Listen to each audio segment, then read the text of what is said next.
Assista agora o programa Papo Sol com José Carlos Tonim. Se você aspira a ser feliz e traz ainda consigo determinados complexos de culpa, comece a desejar a própria libertação, abraçando no trabalho em favor dos semelhantes o processo de reparação desse ou daquele dano que você haja causado em prejuízo de alguém, e será mais feliz. Nós somos o canal 48.AF, a TV Sol de Indaiatuba, uma emissora de televisão com canal aberto, digital e gratuito. Estamos também em todas as mídias sociais, no Facebook, no Instagram, no YouTube. A nossa programação pode ser vista a qualquer hora do dia ou da noite, qualquer dia da semana, através do endereço TV Sol 48. É só digitar TV Sol 48 do seu Facebook, no seu Facebook, no seu Instagram, como eu já disse, e digitar no seu computador, no seu tablet, no seu celular, e poderá ter acesso à nossa programação. Além do mais, nos apresentamos todos os dias da semana no canal 8, o canal comunitário da cidade, da operadora Claro de televisão. E nesta oportunidade recebemos mais um profissional da saúde, profissional daquelas pessoas que, como eu disse no começo, no preâmbulo, na abertura do programa, cuida dos outros, cuida das pessoas, disponibiliza a sua competência, o seu trabalho, os seus estudos, os seus conhecimentos em favor dos outros. É isso mesmo. Seja bem-vindo, doutor Leandro Ortega Brandão. Muito prazer, muito obrigado. Para mim é uma honra estar aqui com vocês essa tarde. Que legal. O doutor Leandro é médico, atua na área pública em várias frentes, que daqui a pouco nós vamos declinar, e que veio acompanhado, inclusive, da sua esposa, a doutora Sabrina Brandão, que nós damos as boas-vindas, e da filhota menor, A Luísa. Da dona Luísa, que está Isso. por aqui também, e que é um cirurgião, e daqui a pouco nós vamos contar a história dele. O doutor é natural de onde? Eu nasci em São Paulo. Nasceu na capital. Isso, nasci em São Papai Paulo. tem origem baiana? Meu pai nasceu na Bahia. A minha avó é baiana, natural mesmo, viveu a maior parte da vida lá e depois se mudou para São Paulo. Meu pai nasceu na Bahia, lá na cidade de Nova Canaã. E aí, Canaã. Isso, pequenininho veio para São Paulo. Nova Canaã fica perto do Rio São Francisco, por lá, né? Fica próximo ali de Poções, Vitória da Conquista. Próximo da Vitória da Conquista, que é uma cidade grande. Acho que é a segunda cidade em população do estado da Bahia, né? Cidade maravilhosa. Vitória da Conquista é uma cidade legal. Você vai para a Bahia de vez em quando ou nunca vai? Então, ultimamente a gente tem, por conta das áreas acadêmicas, trabalho, faz um tempo que eu não vou. Mas na infância a gente tinha o costume de ir anualmente. E os parentes lá? Temos parentes. Tem Os parentes parentes de vez ainda? em quando eles vêm para cá. Temos Em Nova primos. Canaã também? Em Nova Canaã nós temos parentes ainda, tem tios, tem primos lá. E a avó veio para cá para quê? Depois que casou. Ela casou com meu avô era do Mato Grosso, acabou se conhecendo, se casaram e vieram morar em São Paulo naquela época. Vieram morar na capital. Vieram morar na capital. Então você fez os seus primeiros estudos, começou a sair para a vida na Grande São Paulo. Isso. Na capital de São Paulo Na mesmo. capital de São Paulo mesmo. E estudou onde lá? No colégio, você disse? É. No colégio, minha mãe é professora, né? Professora primária, meu pai é dentista. Seu pai já era da área Meu pai era da área saúde. da saúde. A gente sempre foi uma família de classe média, assim, não tivemos luxos, né? Sim. Então, minha mãe, quando conseguia algum emprego numa escola particular, e meu irmão, a gente ganhava bolsa de estudos. Então, eu tive a oportunidade, em alguns momentos da minha jornada, estudar em escola privada. Até escola com bolsa, privada. Exato. E aí, a cada 2 anos, Terminou em média... o segundo grau onde? O segundo grau eu terminei num colégio objetivo. No colégio objetivo, já um Isso. colégio de um bom nível. Isso, a gente E conseguiu aí, uma bolsa lá. conseguiu fazer também o curso superior numa escola pública, é isso? Isso, graças a Deus consegui uma vaga lá em Botucatu, na Unesp, foram 6 Universidade anos Estadual lá. Paulista, Isso, que é exatamente. mantida pelo governo de São Paulo. Exatamente, foi uma excelente formação. A escala é uma das escolas de renome aqui do nosso interior e do nosso estado de São Paulo, onde se faz até transplantes. A Unesp de Botucatu é uma referência na área médica, assim como na área da agronomia também. Enfim, o campus de Botucatu é um campus importante do governo de São Paulo. O governo de São Paulo que mantém a Unesp, a USP, a Unicamp e também mantém o Centro Paula Souza, que tem as FATECs. Tem as FATECs, inclusive, aqui em Indaiatuba tem uma FATEC, que é do governo de São Paulo. Perfeito. Doutor, mas filho de professor, filho de dentista, não pensou em ser dentista nem professor? Eu sempre fui bem estimulado pelo meu pai a seguir a carreira odontológica, tanto que no terceiro ano eu cheguei até prestar como segunda opção, na época tinha essa possibilidade, odontologia. Mas eu sempre tive uma paixão muito grande pela medicina, né? Eu acho que eu não me lembro de ter dúvidas de querer ser médico. Ah, é? Foi algo desde que... menino? Desde menino, de brincadeira, de Mas querer fala a ter verdade, no esteto. começo você queria ser jogador de futebol ou cantor, não queria? Ou não? Pior que não, eu não lembro. Eu era muito ruim no futebol. Meu pai até tentou, colocou numa escolinha de futebol quando era criança, mas aí, quando jogam você para zagueiro, já é um bom sinal, né? De que você... já puseram você de zagueiro, eu falei, vamos ver se já que você não empurra nada, vamos ver se segura. Se se defende, aí não deu muito certo, aí acabou que não segui. segui. O negócio é estudar, porque esse negócio aqui não dá certo. O esporte não deu certo, não foi o caminho. Falei, vou ter que estudar mesmo.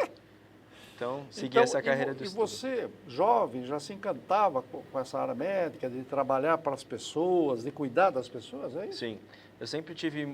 No fundo, a sua mãe também cuida das pessoas, porque Sim. se ela é uma educadora, o seu pai, se é um cirurgião dentista, também cuida de pessoas, né? Exatamente. Então, na minha família, próxima, assim, de primeiro grau, não tínhamos nenhum médico, né? Mas eu tenho um primo de segundo grau, que é um médico renomado em São Paulo, e ele sempre, a gente, uma vez por ano, a gente tinha contato. Então, o professor Lenine, até faço uma homenagem a ele aqui, porque ele foi uma pessoa fundamental, assim, tanto no apoio... Professor Lenine, lá do Hospital das Clínicas. Isso, Lenine Brandão. Depois você precisa mandar o vídeo para ele. Com certeza. Um abraço, professor. Ele me estimulou bastante nessa questão da medicina, inclusive me apoiou, pagou professor, aquele cara que investiu não só tempo, né, mas investiu financeiramente. Ele pagou professor particular para me ajudar a passar na Unesp. Na não Unesp, é fácil, exatamente. Passar numa faculdade pública desse nível não é brincadeira. Exatamente, uma concorrência na poucos, época né? muito alta, né? Então, consegui a vaga na Unesp, então... sou muito grato a ele e a toda a família que sempre apoiou. Feito o curso regular na Unesp, foi fazer residência, onde? Depois que, durante a faculdade, eu sempre me interessei pela área cirúrgica. Embora eu goste muito da área clínica, né? Porque, obviamente, um bom cirurgião, ele é sempre um bom clínico. Né? Porque ele tem que saber como é que funciona, Exatamente. Como todos os médicos, como é que funciona o corpo humano. Mas para fazer uma intervenção, ele precisa saber muito bem como é que funciona a máquina. Exato. Né? Às vezes as pessoas têm uma ideia de que o cirurgião é só algo mecânico, né? É só com uma coisa mecânica, vai lá, olha, tem um raio-x, você vai lá, abre aqui, tira, faz isso. Exato. Não é bem assim, né? Tem muita parte técnica, mas existe uma parte clínica muito importante por trás. Então, a Unesp me trouxe uma formação clínica muito sólida, né? Então, eu me apaixonei muito pela área clínica, mas principalmente também pelo Lenine, que sempre me inspirou na parte cirúrgica, né? Ele é cirurgião também. Então, eu sempre, durante a formação, comecei a seguir um pouco os passos de cirurgiões na faculdade, fazendo cursos extras. Então, eu me interessei pela área cirúrgica, principalmente pelo sentido de, com a área cirúrgica, poder resolver mais ativamente o problema do paciente, né? Então, eu gosto muito dessa questão resolutiva que a cirurgia para tem. ir para o final da história. Exato. Não é uma coisa crônica que eu acompanho somente. Fica acompanhando anos. Às vezes a vida inteira, mas eu tenho, muitas vezes, a possibilidade de agir e intervir. E o seu primeiro trabalho efetivo foi onde? Meu primeiro trabalho foi em São Paulo. São Paulo. Depois que eu me formei, eu voltei de Botucatu para São Paulo, para casa dos meus pais, e pude trabalhar por um ano, trabalhando para estudar, para passar na prova de residência, né? Então, eu parei um ano, então eu trabalhei como clínico. Sempre gostei da área de urgências, né? Então, eu trabalhava já no resgate, em São Paulo, resgate rodoviário. Então, você é um cara que foi para a linha de frente. Fui para a linha de frente, pronto-socorro, UPA. Precisa ter muita vontade, muito, né? Porque às Sim. vezes as pessoas querem um conforto de um serviço mais tranquilo, Exato. né? E quem vai para a linha de frente está sujeito a enfrentar tudo que nunca se espera, né? Mas acontece. Eu sempre procurei fazer coisas mais desconfortáveis para que eu pudesse crescer nisso, né? Até na dificuldade para ganhar conhecimento. Exatamente. E acabou fazendo residência onde? Depois que eu terminei, desse 1 ano de trabalho, eu prestei cirurgia geral. E aí foi na mesma época que eu estava noivo, casei com a minha esposa maravilhosa, mando um beijo para ela aqui, Sabrina. A nossa querida Sabrina Brandão, que está acompanhando aqui o programa. E eu casei e passei na residência de cirurgia geral lá do Santa Marcelina. Hospital Santa Marcelina, que é na zona leste de São Paulo. É um hospital antigo também. Uma residência bem tradicional, um hospital que a gente fala porta aberta, né, que é um pronto-socorro que atende praticamente a população inteira. Santa Marcelina é uma fundação? É uma instituição filantrópica, um hospital filantrópico, exato. Como muitos, como o nosso AOC aqui, outros exatamente. Que tem no estado no exatamente. Estado inteiro, né? E aí eu pude fazer a residência de cirurgia geral lá por 2 anos, agora se tornou 3 anos a residência, mas na época eram 2 anos. E aí terminei a residência de cirurgia geral, trabalhei por mais 1 ano como cirurgião geral, especificamente nos pronto-socorros da Zona Leste, na maior parte das vezes. Continuei trabalhando com atendimento pré-hospitalar, que é uma paixão, gosto muito. Trabalhava no resgate também. E aí pude me especializar em cirurgia de cabeça e pescoço. Cirurgia de cabeça e pescoço. E por que imaginou cabeça e pescoço, doutor? É uma especialidade que não é muito conhecida, né? Poucas pessoas conhecem ou ouviram falar, porque é uma especialidade teoricamente recente. Só para vocês terem ideia, no final da década de 50, lá nos Estados Unidos, em que foi estabelecida reconhecida como especialidade. Essa especialidade. Isso. No Brasil, isso demorou mais cerca de 10 anos, final da década de 60, que aí nós temos a especialidade de cabeça e pescoço, só que só em 1980 que começa a residência. Então a gente está falando aí de mais ou menos 40 e poucos anos, 44 anos de formação. É uma especialidade recente, né? Então, sem dúvida alguma, o Lenine, que é meu primo, né, o professor Lenine, foi a inspiração, porque ele foi um dos caras que foi um dos chefes lá do Hospital das Clínicas na área de cabeça e pescoço. Então, ele sempre me estimulou sobre essa área. E durante a residência de cirurgia geral, a gente passa por vários estágios em que a gente passa em várias cirurgia vascular, a gente passa na urologia, na plástica e na cirurgia do aparelho digestivo. Então a gente tem um pouco a amostra de todas as sub-áreas e eu percebi que eu gostava muito dessa área anatômica, que é principalmente a área do pescoço. Então eu me interessei por isso que eu fui me especializar nessa área. Depois de quanto tempo pintou Indaiatuba na sua vida? Sempre morei em São Paulo, né? Então a vida em São Paulo, para quem está nos ouvindo aí que mora em São Paulo sabe da dificuldade que é, né, em questão de deslocamentos, né? Às vezes em São Paulo você pode até ganhar financeiramente melhor, mas às vezes você não tem muito mais tempo com a família. Então eu percebi que toda essa questão familiar ficava um pouco prejudicada por conta do trabalho, saindo muito cedo, voltando muito tarde, as crianças já estão dormindo. Então sempre foi o objetivo meu e da minha esposa em que a gente em algum momento pudéssemos sair de São Paulo, né? Então a gente confiava que Deus um dia ia tirar a gente de São Paulo, assim, né? E aí surgiu um concurso público aqui em Indaiatuba. Concurso da prefeitura. Da prefeitura. E aí eu prestei o concurso, tinha uma vaga, graças a Deus passei. E aí em fevereiro nos arrumamos a mala e mudamos para cá. Fevereiro de 2023, do ano passado. Vai fazer um ano. Tem um ano só da Indaiatuba. Vai fazer um ano de Indaiatuba. Olha, vamos comemorar. Com certeza. Vamos lá no 3T comemorar. Temos que ir no 3T comemorar.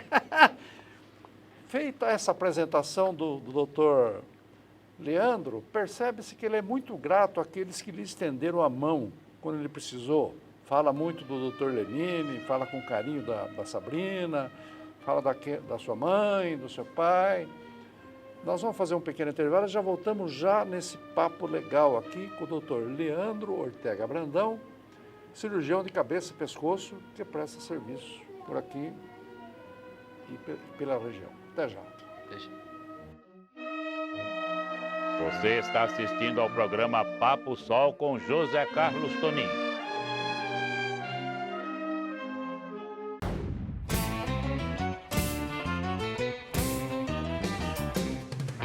No Pesqueiro 3T, você encontra pratos deliciosos aliados a um ambiente muito agradável e descontraído.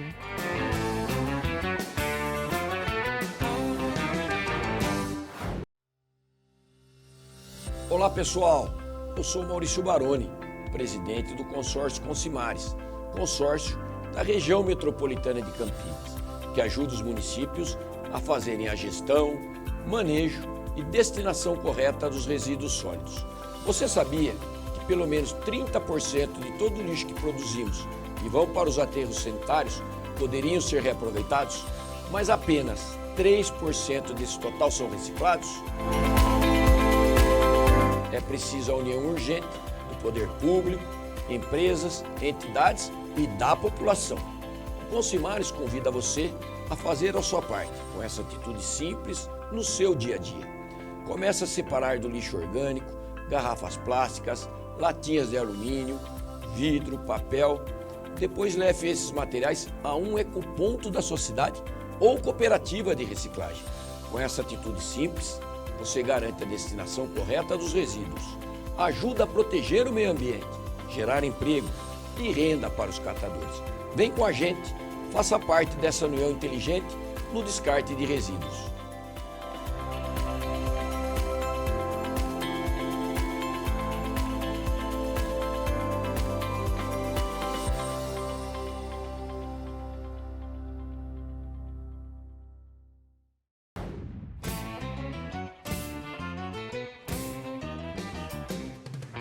No Pesqueiro 3T, você encontra pratos deliciosos aliados a um ambiente muito agradável e descontraído.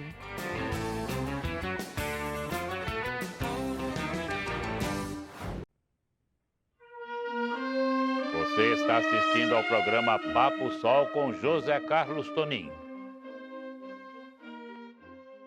Doutor Leandro, prestou serviço, imediatamente acabou vindo para Indaiatuba. Exatamente. É? E me apaixonei por essa cidade, né? É. Uma cidade Então não muito tinha acolhedora. parente, não tinha nada. Eu tinha uma amiga, né? Ela pode estar ouvindo também, a Juliana Santos, que morava aqui. Ela mora ainda aqui, se casou. E aí já algumas oportunidades a gente já visitou ela aqui. Já tinha então visitado. eu já tinha contato com a cidade, Sim. mas nunca tinha ficado aqui por muito tempo, né? Mas eu tinha esse contato, já tinha vindo passar alguns finais de semana e alguns dias aqui. E hoje presta serviço onde? Aqui? Hoje eu presto na serviço. prefeitura. Eu presto serviço na prefeitura no ambulatório lá de especialidades, que fica lá no centro de oncologia, lá no mini hospital. No lá mini hospital do Jardim Morada do Sol. Jardim Morada do Sol, exatamente. Lá é um Hospital atendimento ambulatorial. Dr. Mário Paulo. Exatamente. Próximo da UPA, né? Certo. E aí as cirurgias eu realizo no AOC e no Hospital Dia. São os serviços Um pouco no AOC, para outra UPA municipal, que seria o nosso o Hospital Dia. Dia. O Hospital Dia a gente faz cirurgias menores, né? Pequenas cirurgias. E algumas você faz no próprio AOC. E as outras maiores no AOC, exatamente. Tudo SUS. Essa parte da prefeitura eu A só sua SUS. atuação é tudo SUS. Eu tenho um consultório atualmente, né? É? Isso. E aí eu atendo convênios e particulares lá, mas aí eu faço paralelo. Então, hoje, a sua ocupação é na área pública, você tem o seu consultório, daqui a pouco nós vamos dar o endereço certinho, vamos falar o que ele faz. E tem mais alguma atuação fora da cidade? Alguma coisa? Eu ainda continuo amando o pré-hospitalar, então eu continuo ainda atendendo no pré-hospitalar em São Paulo. Então, semanalmente eu vou para São Paulo. Uma vez, pelo menos? Todo domingo à noite eu vou para São Paulo trabalhar no SAMU de São Paulo, no atendimento de urgência lá de São Paulo. Olha, você é um cara dedicado, hein? Domingo à noite você vai para São Paulo. Domingo à noite. Minha esposa falou que é temporário, mas Temporário. Tá esse temporário está sua durando um marcação pouquinho. aí. A polícia está de olho em você. Está de olho. E esse SAMU que você presta serviço, onde fica lá? A minha base é no centro de São Paulo, ali na região do Santa Cecília, né? Que é a região do centro, né? Então eu trabalho ali, eu estou dentro de uma ambulância que é um atendimento de suporte avançado, né? Que é uma ambulância que tem médico, enfermeiro e condutor. E a gente trabalha por 24 horas toda semana, direto. 24 horas atendendo a população de São Paulo. Olha, Atendendo que as coisa maiores bacana. emergências que tem. Que Lá. dedicação, hein? É uma paixão, assim, eu gosto muito do atendimento pré-hospitalar. E socorrer aquele que teve um problema. No pior dia dele, né? No pior dia do cidadão. É o pior dia, mas tem a vantagem. Por exemplo, você vai de domingo à tarde para São Paulo, no começo da noite, não tem trânsito. É exatamente por isso que eu escolhi esse momento. Tem um pouco de tudo, né? Exato. É. E esse ano eu fui convidado para ser professor docente aqui da Unimax também. Estou dando aula professor para os docente alunos. da nossa Faculdade de Medicina, da Exato. Unimax. Aí estou dando aula lá para os alunos do sexto Você está ano. dando aula do quê? Eu dou uma disciplina de especialidades relacionada tanto à cabeça e pescoço, quanto à parte prática deles de via aérea, que é bem a minha área, né? Então está sendo um prazer, assim, começamos esse ano, mas está sendo muito bom. E quem são as pessoas que poderão procurar o Dr. Leandro no seu consultório? Exato. Que a pessoa que tem que problema, por exemplo? Então, o que cuida o cirurgião de cabeça e pescoço, né? É uma especialidade que geralmente ela é encaminhada por outras especialidades, geralmente um endócrino, ou um dentista, ou um dermatologista. Nós somos responsáveis por todos os tumores, né? Todas as doenças benignas e malignas que acometem a região da face e do pescoço.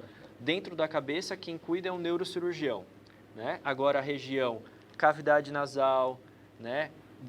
A parte de boca, garganta, faringe, a região de laringe, todas essas regiões, né, os seios da face, são cuidados pelo cirurgião de cabeça e pescoço, principalmente as doenças malignas. O famoso desvio de septo, por exemplo. As doenças benignas, por exemplo, do nariz, né, septo, amígdala, ouvido, são mais tratadas pelo otorrino. Pelo próprio otorrino. Isso. O cabeça e pescoço ele vai cuidar das doenças malignas dessa região. Então, o câncer de boca, o câncer de fossa nasal, o câncer de garganta, é tudo tratado pelo cabeça e pescoço. Popularmente, o que nós mais cuidamos, na verdade, é da tireoide, né? Que é uma das doenças mais comuns que acometem principalmente mulheres. Vamos dizer, né? nós temos muitas pessoas com esses problemas. Sim, com certeza. Todo ano são milhares de pessoas. Nós podemos lembrar que, por exemplo, o câncer de tireoide é o 5º câncer mais comum da mulher. Da mulher. Da mulher. Então, se nós O fizermos... primeiro câncer, não tem dúvida, que é o câncer de mama, né? Exato. Câncer de mama no homem vai ser... entre todos, né? De homem também. Isso é quando a gente tira a pele, né? Tirando pele, que o câncer de pele, sem dúvida, é o primeiro lugar. O câncer de Tirando pele. o câncer de pele, a gente vai para o câncer de mama na mulher, para o câncer de pulmão, câncer de próstata no homem. Próstata do homem. Exato. Já no homem, o 5º câncer mais comum é o câncer de boca, que também é tratado pelo cabeça e pescoço. Antigamente parece que tinha mais câncer de boca, o pessoal ficava com cigarro na boca. Hoje, diminuiu isso ou não? Nós temos visto uma diminuição, porém, o que a gente tem observado é as pessoas tá tendo uma mudança, né? A indústria do tabaco, ela sempre tenta se modernizar. Então, a gente está vendo hoje as pessoas usando o narguile, usando o cigarro eletrônico, e tudo isso mantém o uso da nicotina. Então, a gente está vendo ainda uma manutenção dos casos de câncer, né? Então, o câncer de boca, sem dúvida alguma, o principal fator de risco é o tabagismo, o uso do cigarro. Né? Doutor, nós podemos dizer que o tabaco é o principal indutor para a pessoa ter um câncer. Seja onde for, até na bexiga. Sim, câncer de bexiga, câncer de estômago, câncer de pulmão, câncer de boca, câncer de garganta, que a gente chama de orofaringe. O cigarro ajuda em tudo isso? O cigarro, eu falo para os pacientes que você paga ele a vida toda, né? Se você for ver o cálculo que um paciente que fumou 30 anos, ver o quanto que ele já gastou com cigarro, daria para ele, às vezes, pagar uma escola, uma faculdade para o filho, né? O tanto que ele já gastou. Pagar uma faculdade para o filho, dá para pagar uma cirurgia em qualquer hospital do mundo. Exato. E o cara coloca fogo em dinheiro. Fogo em dinheiro. E aí o cigarro, ele vai lá e ele apunhala pelas costas, né? Os comércios, por exemplo, de lojas de conveniência, falam assim, olha, nós temos cigarro aqui que praticamente não dá lucro. O lucro do cigarro é muito pequeno. Ele falou, mas por que nós temos cigarro? Porque quem põe fogo em dinheiro é gastador. É gastador. Quer dizer, se ele entra numa loja de conveniência e compra cigarro para pôr fogo em dinheiro, ele compra mais um chocolate, compra mais não sei o quê. Esse mundo é uma coisa a ser mais estudada, não, doutor? Exatamente. Então, o câncer de boca, ele ainda é muito presente, né? O câncer de laringe é muito presente no nosso dia a dia. Então... Mas então, as pessoas que naturalmente vão para o seu consultório é porque já foram indicados por algum médico. Ou ele próprio perceber algum caroço, alguma coisa. Isso. Então, quais são os sinais que você aí que está em casa pode perceber e falar, eu preciso procurar um cirurgião de cabeça e pescoço, né? Se você notar algum caroço que não tenha sumido, né? Todo caroço no pescoço, que popularmente é chamado de íngua, uma íngua. As ínguas, elas... Íngua é uma linguagem antiga. É uma linguagem antiga, né? Que é a gente chama isso de linfonodo, né? Todo caroço no pescoço, ele precisa sumir em mais ou menos 3 a 4 semanas, ou no mínimo diminuir. Se você está vendo que ele está aumentando e está persistindo, precisa passar por uma avaliação. Se você está tendo dificuldade para engolir o alimento, você sentiu um inchaço aqui na região do pescoço, um nódulo na região do pescoço, pode ser um nódulo de tireoide, por exemplo, né? Se você começar a ter dificuldade ou dor para engolir, uma ferida na boca que não que cicatriza. não sara, fica difícil. Exato. Às vezes é uma afta que você está tratando, é uma afta, é só uma afta, e isso já está 3, 4 semanas e ninguém avaliou essa afta. Pode ser um câncer de boca inicial. O que é muito importante é que todo tumor na região da cabeça e pescoço, se ele é diagnosticado no começo, O a tratamento taxa de muito cura mais é tranquilo. altíssima, Altíssimo. né? Muitas pessoas têm, às vezes, um tique, não sei como é que chama isso, que acaba mordendo a língua, mordendo a bochecha e acaba sangrando. Isso, qual é a orientação que o senhor dá para essas pessoas? Então, nesse caso, a hein? gente tem pessoas que têm um trauma crônico mesmo. Às vezes, enquanto está dormindo, É. né, a pessoa morde, ou morde a língua, ou morde a bochecha por dentro, Morde né? a bochecha. A mucosa jugal, ela vai ficando traumatizada. Depois de um tempo pode surgir até uma lesão esbranquiçada na região dessa mucosa. Então é muito importante ficar atento a esses sinais. Se você começar a apresentar alguma mancha branca na boca ou até uma mancha mais avermelhada, você pode procurar um cirurgião de cabeça e pescoço ou procurar o seu cirurgião dentista. Aqui em Indaiatuba mesmo, nós temos até na rede pública os estomatologistas, que são os dentistas que estão especializados nessas doenças de boca. Então, eles têm uma excelente formação para fazer essa avaliação inicial, às vezes fazer uma biópsia. Na dúvida, sempre procure um especialista. Toda lesão, todo câncer que a gente vê, ele sempre começou como uma lesão, como uma feridinha que não cicatrizou e que foi menosprezada. Então, quando a gente avalia no começo, você tem uma taxa de cura muito alta. Muito tranquila se avaliado previamente. Exato. Doutor, o seu consultório fica onde? Atualmente, eu estou trabalhando ali no Centro Médico em Indaiatuba, fica ali no Jardim Pau Preto. Centro Médico da Indaiatuba, Isso. Rua José da Costa. Rua José da Costa, 548, exatamente. 548, entre Exatamente. a Pedro Gonçalves e a Candelária. Exatamente, bem ali. Eu trabalho lá desde o meio do ano passado e tenho feito atendimentos lá de convênios particulares, está sendo muito bom. Você tem alguma Instagram. publicação nas mídias sociais? Perfeito. Tem um Instagram que você O pode... Instagram. Tem um Instagram que chama Dr.LeandroBrandão. Leandro Brandão. Isso. E lá no Instagram tem os acessos às consultas. Também eu faço vários vídeos explicativos das principais doenças. É interessante saber, olha. Eu coloco publicações. Dr. Leandro.Brandão. Vou pedir para a Júlia, inclusive, colocar na legenda da sua entrevista. Obrigado. Depois nós vamos divulgar a sua Isso, e entrevista. aí vocês podem lá se informar mais sobre tireoide, quando que eu devo operar, quando que eu me preocupo, tenho que fazer punção da minha tireoide, não tenho, o que eu preciso fazer para acompanhar. Então eu tento trazer pelo menos uma noção geral para a população, porque são doenças extremamente importantes e que muitas pessoas às vezes acabam negligenciando e deixando o tempo aí passar. Doutor, o SUS é um patrimônio do povo do Brasil, do povo brasileiro? Sem dúvida, eu acho que o nosso sistema de saúde ele é único no mundo, né? É o único. Você- É o sistema É um sistema que bom. a teoria dele é muito bonita, infelizmente a prática a gente não consegue Não chega ao que a gente ao que gostaria, mas precisaria. se a gente pensar em um sistema em que eu consigo ofertar para o cidadão, desde uma vacina até um transplante, é um sistema fantástico, né? Sistema fantástico. É um Cá entre sistema nós fantástico. é uma coisa maravilhosa, né? Então a gente consegue Porque atender oncologia, a gente consegue atender prevenção, então eu não sei se é impressão minha, que todo mundo que fala que a saúde pública não é boa é porque ele tem um convênio muito bom particular e não sabe direito o que acontece na área pública e critica a área pública, uma coisa que a pessoa não usa, né? Exato. Eu um dia desses precisei ir lá, tinha caído um cisco no olho, eu falei, eu não vou procurar o meu oftalmo, que é meu amigo, tá? Fui num postinho de saúde. Você precisa ver o atendimento, que maravilha, rapaz. O atendimento ali perto do escritório, o cara já me encaminhou para uma clínica aqui, já fui no médico, o médico conseguiu detectar o que era, é uma fagulhazinha, não sei do que, já tirou. Eu fiquei assustado, quer dizer, a gente não usa SUS, eu fiz questão de usar até para ver como é que era. Uma maravilha. E eu posso falar porque eu era de São Paulo e estou há menos de um ano aqui em Indaiatuba. E eu conheço bem as duas realidades. Sim. E eu acho que a população de Indaiatuba, de verdade, tem muito a agradecer. É um sistema, aqui eu percebo... O sistema SUS está funcionando Está maravilhosamente. funcionando e as pessoas elas têm um acesso. A minha especialidade é uma especialidade que tem poucos no Brasil.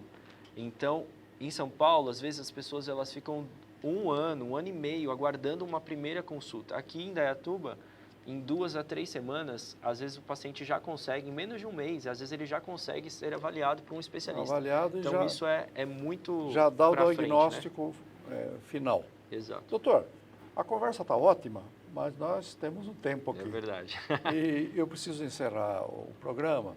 Eu vou deixar aquela câmera no meio para que o nosso convidado, o médico Leandro Ortega Brandão, se dirija à população de Indaiatuba. Fique à vontade para falar o que quiser. Perfeito. Então, primeiro eu queria agradecer a você que participou dessa entrevista, que esteve com a gente até esse momento, né?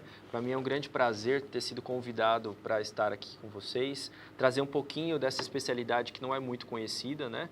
Então, eu fico à disposição de vocês nas mídias sociais para responder dúvidas, perguntas, para passar por uma avaliação. Eu tenho paixão por ensinar, por cuidar de pessoas. Eu acho que o médico, infelizmente, a medicina tem se perdido nos últimos anos e as pessoas perderam um pouco essa paixão de cuidar de gente. Então, eu sempre falo para os alunos, se você não gosta de cuidar de gente, você está na profissão errada, né? Então, a medicina, ela tem isso, né? É óbvio que a gente tem muitas questões nacionais, políticas, que têm influenciado tudo isso, mas a essência do médico é essa. Então, que vocês fiquem bem. E eu queria agradecer aí à TV Sol por essa oportunidade. Fico à disposição para a gente tratar desses assuntos e voltar mais vezes. Esse foi o Dr. Leandro Ortega Brandão, filho de um cirurgião dentista, neto de baiano, filho de uma professora e que percebeu nos pais que eles cuidavam dos outros, tanto a mãe quanto o pai. E se fixou muito, apesar das pressões aqui e ali, para se formar em medicina.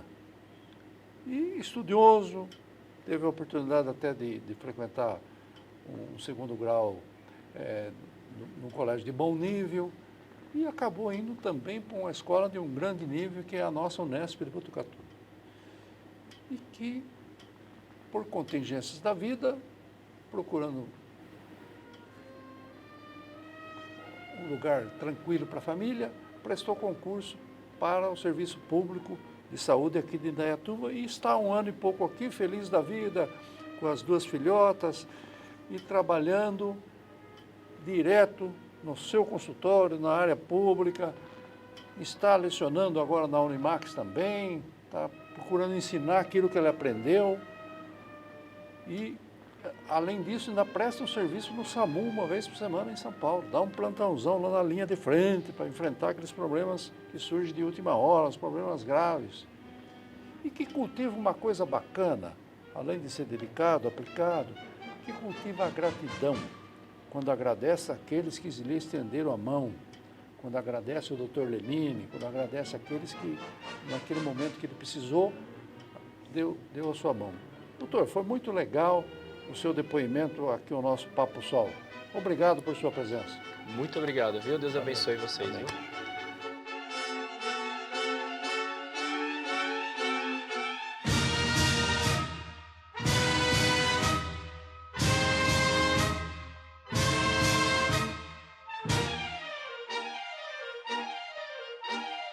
Este foi o programa Papo Sol com José Carlos Toninho.